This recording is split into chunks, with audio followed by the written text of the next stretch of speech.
તમારું નામ શું છે? ભગીરથજી. તમારો શું તકલીફ હતું? ચાંદી હતી. ચાંદીમાંથી પછી બાયોપ્સીનો રિપોર્ટ કરાવ્યો, એમાં અમને આવું ગયું કેન્સર. બરોબર. પછી અમને ખબર પડી કે અહીંયા કેજેનું કામ બહુ સારું છે. પછી સચિનકા સરને મળ્યા અને વાતચીત કરી. पेशेंट को गाल का कैंसर હતું राइट साइड। हमने ऑपरेशन किया और हाथ से फ्री फ्लैप किया, प्लास्टिक सर्जरी किया। जब हाथ से प्लास्टिक सर्जरी, हाथ से या पग से प्लास्टिक सर्जरी करता है, फेस में ज़्यादा चेंजेस नहीं आते हैं।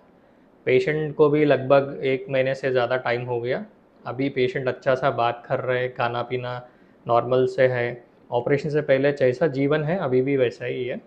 All good. ये सब फ्री फ्लैप का एडवांटेजेस है, सब अच्छा है। एंड अभी स्टेज 2 कैंसर हुआ उनको और रेडिएशन में चालू करने वाला है। કામ બહુ સારું છે સચિનકા સરનું, અને બહુ મસ્ત સ્ટાફ બધો બહુ કામ સારું છે બધાયનું.